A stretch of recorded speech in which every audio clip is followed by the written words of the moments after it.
Hi students, I'm Prakash, Academic Advisor, Masterminds.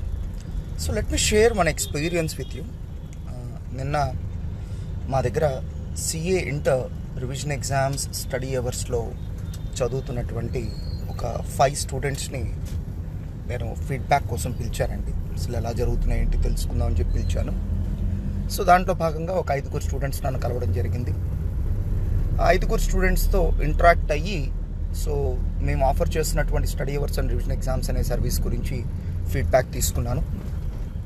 So ఆ ఫీడ్బ్యాక్లో భాగంగా నేను అడిగిన క్వశ్చన్ ఏంటంటే, అన్న మీలో గతంలో ఎవరైనా స్టడీ హాల్స్లో చదివారా? కారణం ఏంటంటే గతంలో మనకి ఈ కరోనా టైంలో లాక్డౌన్ కారణంగా మనం కాలేజ్ ఓపెన్ చేసినటువంటి పరిస్థితులు లేవు.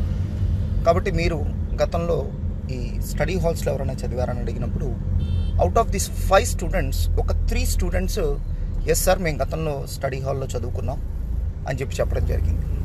సో అవుట్ ఆఫ్ క్యూరియాసిటీ నేను అడిగినటువంటి క్వశ్చన్ ఏంటంటే, then what is the difference that you observed between services being offered in study hall and that of Masterminds study hours and revision exams?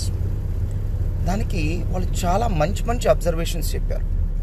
కొన్ని అయితే even మేము కూడా ఐడెంటిఫై చేయలేదు. So వాళ్ళు observe చేసి చెప్తే నేను ఆశ్చర్యపోయాను.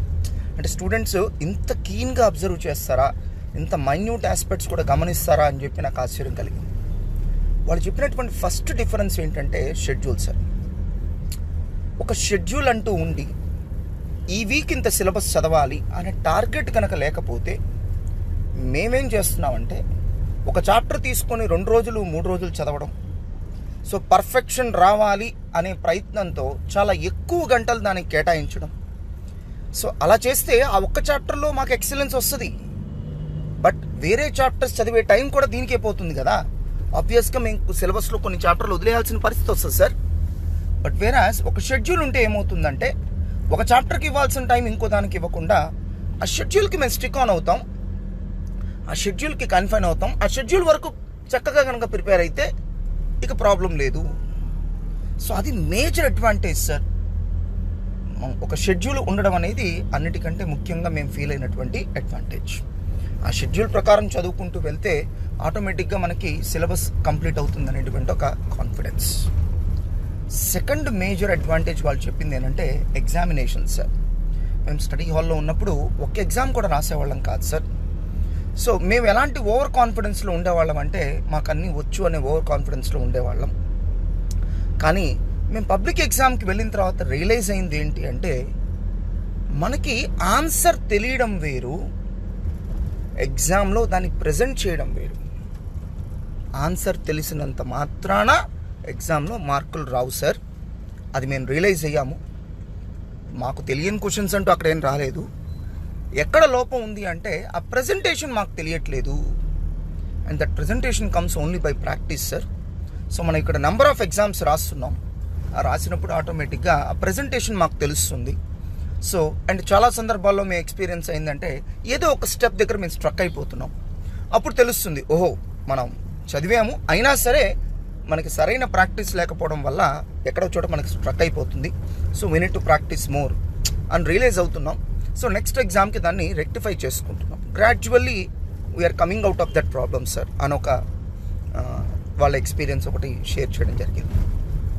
ఇంకో స్టూడెంట్ మధ్యలో ఇంటర్ఫియర్ ఏం చెప్పాడంటే, సార్ మేము ఇంకొక అడ్వాంటేజ్ గమనించాం సార్ రివిజన్ ఎగ్జామ్స్లో సజెస్టెడ్ ఆన్సర్స్ ఇవ్వడం.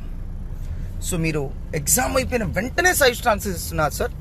సో మేమేమనుకున్నామంటే జాయిన్ అయ్యేటప్పుడు ఒక 2-3 డేస్ తర్వాత నిదానంగా ఇస్తారులే అని అనుకున్నాం. But it's not the case. Exam అయిపోయిన వెంటనే మీరు సజెస్టెడ్ ఆన్సర్స్ ఇస్తున్నారు.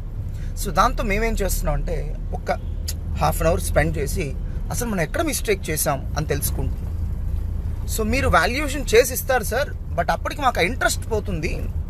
బట్ సజెస్టెడ్ ఆన్సర్స్ చేతులు ఉంటే ఏమవుతుందంటే వెంటనే మేము చెక్ చేసుకోవడానికి బాగుంటుంది, మేమేం మిస్టేక్ చేసాం, ప్రజెంటేషన్లో మిస్టేక్స్ ఏంటి, ఆన్సర్లో మిస్టేక్స్ ఏంటి అని తెలుస్తుంది. So that we can rectify the same అని ఇంకొక స్టూడెంట్ అబ్జర్వేషన్ చెప్పడం జరిగింది. అండ్ మరో స్టూడెంట్ చెప్పింది ఏంటంటే, సార్ ఇంకొక major advantage what we found in study hours and revision batches is non teaching స్టాఫ్ని మీరు పెడుతున్నారు, క్లాస్ కంట్రోల్లో ఉండేట్టుగా చూస్తున్నారు. సో క్లాస్లో రీజనబుల్ సైలెన్స్ మీరు మెయింటైన్ చేస్తున్నారు.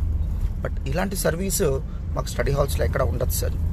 అండ్ చాలా సందర్భాల్లో స్టడీ హాల్స్లో ఎలా ఉంటుందంటే మా ఇష్టం వచ్చిన టైంలో వెళ్ళొచ్చు, మా ఇష్టం వచ్చిన టైంలో రావచ్చు. అసలు రాలేదు మమ్మల్ని ఎవరు అడుగుతారు సార్. బట్ వేరాజ్ మాస్టర్ మైండ్స్లో అలా కాదు. మేము కనుక రాకపోతే వెంటనే మీరు పేరెంట్స్కి ఇంటిమేట్ చేస్తున్నారు. సో దాంతో కూడా మేము అలర్ట్గా ఉంటున్నాం. అంటే స్టడీ హాల్స్లో మాకు అన్లిమిటెడ్ ఫ్రీడమ్ ఉండేది సార్, ఇక్కడ అంత ఫ్రీడమ్ లేదు. సో మాకు తెలిసి సిఏ లాంటి కోర్సుకి అన్లిమిటెడ్ ఫ్రీడమ్ సూట్ అవ్వదేమో సార్. సో అన్లిమిటెడ్ ఫ్రీడమ్ని ఎలా యూస్ చేసుకోవాలో తెలిసిన వాళ్ళకి అది ఓకే. బట్ అంత అన్లిమిటెడ్ ఫ్రీడమ్ని ఎక్సర్సైజ్ చేసేటువంటి విచక్షణ మాకు లేదు. దాంతో మాకు స్టడీ హాల్స్ సూట్ అవ్వమని చెప్పి ఒక అటెంప్ట్కి అర్థమైపోయింది సార్. సో ఇక్కడ మీరు మమ్మల్ని కర్బ్ చేస్తున్నారు, రెస్ట్రిక్ట్ చేస్తున్నారు. సో ఆ రెస్ట్రిక్షన్స్ వల్ల మేము ఇంకా బెటర్గా పర్ఫామ్ చేయగలుగుతున్నాం, మేము ఇంకా స్టడీస్ మీద ఫోకస్ చేయగలుగుతున్నాం. సో స్టడీ హాల్స్లో మాకు ఎలా ఉండేదంటే మేము సెల్ ఫోన్ తీసుకుని వెళ్ళేవాళ్ళం సార్. ఏదైనా కాల్ వస్తే చాలు బయటకు వచ్చి మాట్లాడుకోవడం. సో ఆటోమేటిక్గా ఒక అరగంట 30 గంట డీవియేట్ అయిపోయేవాళ్ళం. యాజ్ ఏ కాన్సిక్వెన్స్ మాకు గ్రాడ్యువల్గా తెలిసేది. అంటే అప్పటికప్పుడు మాకేం అనిపించేది కాదు. బట్ ఎగ్జామ్స్ రాస్తున్నప్పుడు మేము రియలైజ్ అయ్యాం, అరే మనం స్టడీ హాల్కి వెళ్ళాము, మరి ప్రాపర్గా చదవలేదు, సీరియస్గా చదవలేదు. ఏదో చదివాం కూర్చున్నాం అన్నట్టుగా చేసాం, కానీ సీరియస్గా చదవలేదు. అట్లీస్ట్ నెక్స్ట్ టైం ఈ తప్పు చేయకూడదు అని చెప్పి రియలైజ్ అయ్యి మేము వెంటనే మన study hours and revision exam సర్వీస్కి జాయిన్ అయ్యాం సార్ అని ఒక స్టూడెంట్ తన ఎక్స్పీరియన్స్ షేర్ చేసుకోవడం జరిగింది. సో ఇంకొక స్టూడెంట్ ఎక్స్పీరియన్స్ షేర్ చేసుకుందేనంటే, సార్ మాకు డౌట్స్ వస్తే చెప్పడానికి ఎవరు ఉండేవాళ్ళు కాదు సార్. బట్ వేరాజ్ ఇక్కడ మాకు డౌట్స్ క్లారిఫై చేస్తున్నారు. అండ్ యాక్చువల్గా రీసెంట్గా మేము ఇంకొక సర్వీస్ కూడా పిల్లలకి అనౌన్స్ చేసాం. అదేంటంటే, సో మీకు సండే కనుక ఎగ్జామ్ అయితే మండే కల్లా మా స్టాఫ్, మా సపోర్టింగ్ ఫ్యాకల్టీ మీ పేపర్స్ దగ్గర పెట్టుకొని మీరు చేసిన మిస్టేక్స్ ఏంటి అని ఐడెంటిఫై చేసి చెప్తారు అని చెప్పి ఒక అనౌన్స్మెంట్ చేశారు సార్. అది మాకు చాలా మంచిది అనిపించింది. సో జనరల్గా మేము ఏంటంటే నెగ్లెక్ట్ చేస్తూ ఉంటాం. ఈవెన్ మీరు సజెస్ట్ ఆన్సర్స్ ఇచ్చినా కూడా నెగ్లెక్ట్ చేస్తూ ఉంటాం. సో సమ్వన్ ఎవరన్నా వచ్చి మేము చేస్తున్న తప్పులు ఇవి అని ఐడెంటిఫై చేసి చెప్తే డెఫినెట్గా మా పర్ఫార్మెన్స్ ఇంకా బెటర్గా ఉంటుందని మేము నమ్ముతున్నాం సార్.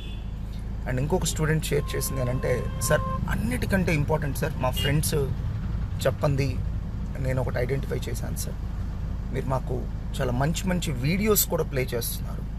అసలు థియరీ సబ్జెక్ట్స్ ఎలా చదవాలి, ప్రాబ్లమాటిక్ సబ్జెక్ట్స్ ఎలా చదవాలి, ఎంసీక్యూస్ ఎలా చదవాలి, సో మా అప్రోచ్ ఎలా ఉండాలి. సో ఫ్రాంక్లీ స్పీకింగ్, మేము మొన్న డిసెంబర్లో జరిగినటువంటి సిఏ ఇంటర్ ఎగ్జామ్స్ ఫెయిల్ అయ్యామంటే ఒకే ఒక రీజన్ సార్, మా అప్రోచ్ కరెక్ట్గా లేకపోవడం, మా స్ట్రాటజీస్ కరెక్ట్గా లేకపోవడం. మీరు వాటిని కూడా రెక్టిఫై చేసే ప్రయత్నం చేస్తున్నారు. మాకు ఒక సరైన స్ట్రాటజీ ఎలా డిజైన్ చేసుకోవాలి, మా అప్రోచ్ ఎలా ఉండాలి అని చెప్పి నేర్పిస్తున్నారు sir. That's really great. So ఇంకొక స్టూడెంట్ చెప్పింది, సార్ నా గతంలో స్పీడ్గా రాయడం వచ్చేది కాదు. నాకు బాగా గుర్తు సార్, డిసెంబర్లో ఎగ్జామ్ రాసినప్పుడు నేను ఫాస్ట్గా రాయలేక నాకు క్వశ్చన్ పేపర్లో కొన్ని క్వశ్చన్స్ తెలిసినా కూడా నేను చాయిస్ కింద తెలుసుకోవాల్సిన పరిస్థితి వచ్చింది. బట్ ఇప్పుడు ఆ పరిస్థితి లేదు సార్. నేను నా హ్యాండ్ రైటింగ్ స్పీడ్ని పెంచుకున్నాను. సో మాకు how to improve hand writing speed అని ఒక వీడియో ఇచ్చారు సార్. అది వాచ్ చేసిన తర్వాత నేనేం తప్పు చేస్తున్నానో నాకు తెలిసింది. Now I'm able to rectify the same. దానికి తను థ్యాంక్స్ కూడా చెప్తే నాకు కొంచెం ఆనందం కలిగింది. అంటే మనం చేసినటువంటి వర్క్ ఏదైతే ఉందో అది అందరూ అప్రిషియేట్ చేసినప్పుడే కదా మనకు కూడా హ్యాపీనెస్ ఉండేది. సో తను థ్యాంక్స్ చెప్పినప్పుడు నిజంగా నేను చాలా ఆనందపడ్డాను. ఎనీహౌ, ఇలాంటి ఒక మంచి service, study hours and revision exams అనేటువంటి మంచి సర్వీస్ ఆఫర్ చేస్తున్నందుకు నిజంగా గర్వంగా ఉందండి. మా స్టాఫ్ అప్పుడప్పుడు అంటూ ఉంటారు, సార్ స్టడీ హాల్స్లో పక్కనే కూర్చోబెడుతున్నారు సార్, ఈవెన్ ఫ్యూ ఇంచెస్ కూడా గ్యాప్ ఉండదు, మరి మనం కూడా అలా చేయొచ్చు కదా, మనకి కాస్ట్ సేవ్ అవుతుంది కదా సార్. సో నేను చాలా క్లియర్గా చెప్పడం జరిగింది, మనకు కొన్ని పాలసీస్ ఉన్నాయి, let us stick to those policies. మనకు కొన్ని వాల్యూస్ ఉన్నాయి, సో కొన్ని వాల్యూస్, ఎథిక్స్ మనం పాటిస్తాం, let us don't deviate from them. So మన పాలసీ ఏంటి అంటే 2 బెంచెస్కి 3 స్టూడెంట్స్ని అకామిడేట్ చేస్తాం. స్టడీ హాల్స్ ఎలా చేస్తున్నారు అవన్నీ మనకు అనవసరం అమ్మా. ఇప్పుడు స్టడీ హాల్స్లో ఉండే వాళ్ళకి రిజల్ట్తో సంబంధం లేదు కదమ్మా. మా దగ్గర ఇంతమంది స్టూడెంట్స్ పాస్ అయ్యారు, అవన్నీ వాళ్ళకి అవసరం లేదు కదా. మరి వాళ్ళతో మనం ఎలా పోల్చుకుంటాం? మనది రిజల్ట్ ఓరియంటెడ్ ఆర్గనైజేషన్. మనం ఎంత రిజల్ట్స్ ఇస్తే మన ఆర్గనైజేషన్ అంతా ఫ్లరిష్ అవుతుంది. వేరే స్టడీ హాల్లో ఎన్విరాన్మెంట్ వేరు కదా, అది రిజల్ట్ ఓరియంటెడ్ కాదు కదా. ఇప్పుడు స్టూడెంట్ వచ్చాడా లేదా, స్టూడెంట్ రాకపోతే మన అటెండెన్స్ తీసుకుంటున్నాం, మన సాఫ్ట్వేర్ ద్వారా పేరెంట్స్కి ఇంటిమేట్ చేస్తున్నాం. మరి అదే పని స్టడీ హాల్స్ వాళ్ళు చేయొచ్చు కదా, ఎందుకు చేయరు? బికాస్ వాళ్ళకి రిజల్ట్తో సంబంధం లేదు కదమ్మా. అవి రిజల్ట్ ఓరియంటెడ్ ఆర్గనైజేషన్స్ కాదు కదా. So they do service in a different manner, but we do service in a different manner. Ours is a result oriented organisation. మనం ఏం చేసినా కూడా మన టార్గెట్ ఒకటే ఉండాలి, ఇది చేస్తే రిజల్ట్ వస్తుందా రాదా. రిజల్ట్ రావడానికి ఏం చేయాలో అన్నీ చేయాలమ్మా మనం, దానికి లిమిట్స్ బౌండరీస్ ఏం పెట్టుకోవద్దు. సో ప్రతి క్లాస్ రూమ్లో ప్రొజెక్టర్ పెట్టండి, ప్రతి క్లాస్ రూమ్లో ఆడియో విజువల్ ఎక్విప్మెంట్ పెట్టండి, స్టూడెంట్స్కి ప్రతిరోజు ఒక 1 hour గైడెన్స్ ఇవ్వండి. So rapid revision batches play చేయండి, ఫ్రీగా ప్లే చేయండి. సో గైడెన్స్ క్లాసెస్, ఏ సబ్జెక్ట్ ఎలా ప్రిపేర్ అవ్వాలి ప్లే చేయండి. సో స్టూడెంట్కి రైట్ అప్రోచ్ ఇవ్వండి. వాడికి అప్రోచ్ కరెక్ట్గా తెలిస్తే వాడు ఈజీగా క్వాలిఫై అవుతాడు అని మా స్టాఫ్ను కూడా నేను మందలించడం జరిగిందండి. Let's have some policies, let's have some strict rules, so let's have some morals and ethics. దాని ప్రకారం వెళ్దాం. ఇప్పుడు పక్కనే కూర్చోబెడితే స్టడీ అవర్స్ ఎలా అవుతుందండి? సో మనం ఎనఫ్ స్పేస్ మెయింటైన్ చేయాలి కదా, not only due to Covid. యాక్చువల్గా మేము గతంలో కూడా ఇదే పాలసీ అండి, కోవిడ్తో మాకు సంబంధం లేదు. కోవిడ్ రాకముందు కూడా మా పాలసీ ఇదే, ప్రతి 2 benchesకి 3 స్టూడెంట్స్ని అకామిడేట్ చేస్తాం. అండ్ నాకైతే అనిపించింది ఏంటంటే, అఫ్కోర్స్ స్టూడెంట్స్ ఇలా రియలైజ్ అవుతున్నారు కాబట్టే సో ఇన్ని వేల మంది స్టూడెంట్స్ మనకు స్టడీ అవుట్స్కి జాయిన్ అవుతున్నారు. ఎక్కడెక్కడో వేరే స్టేట్స్ నుంచి వస్తున్నారు, చాలా మారుమూల ప్రాంతాల నుంచి వస్తున్నారు. సో వాళ్ళ సక్సెస్కి మేము తోడ్పడుతున్నందుకు ఒక రకంగా ఆనందంగా ఉందండి, ఒక రకంగా గర్వంగా కూడా ఉంది.